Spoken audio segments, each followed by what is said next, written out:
Good morning, everybody. Welcome to another edition of Fridays with Frank, and I hope you're going to have a great weekend. It's supposed to be a hot one. Hey, if you like the videos that you're getting on Fridays, please go to my YouTube channel, and it's growing. I got to tell you, this is amazing. I love it.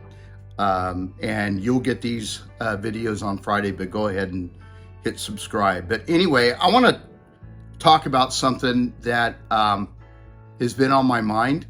And anyway, it has to do with profit and loss. I hope those of you who are agents are doing a P&L statement every month.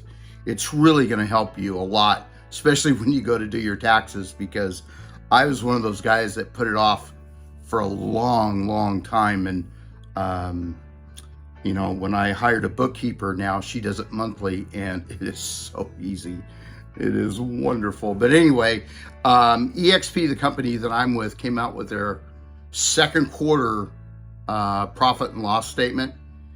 And I wanted to ask you realtors that are not with eXp,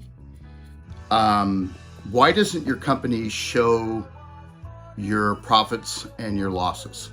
Just asking a question.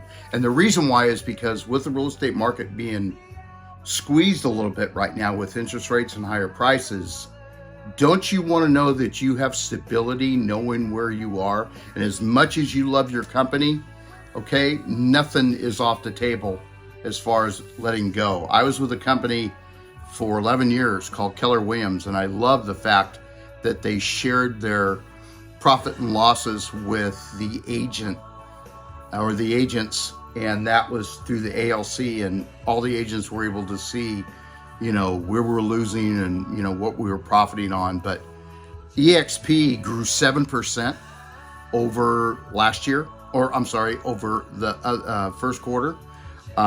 It also had profits of about $96.5 million in profits.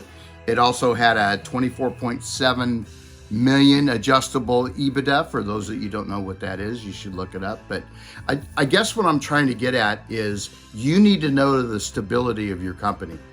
It's very important.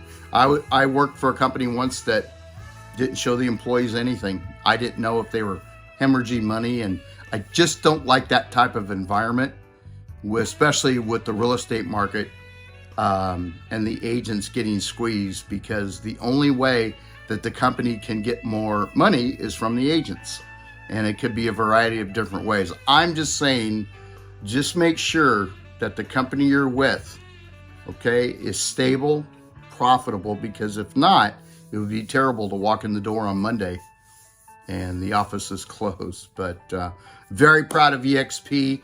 I'm sure the numbers are going to come out as far as with all the other brokerages, and we were the only brokerage that profited in the first quarter, and it looks like might be the second quarter too. So that was on my mind. Make sure you're with a profitable company, and if you don't know, go ask your broker and see what happens. Anyway, have a great weekend, everybody, and I'll see you here next Friday on Fridays with Frank.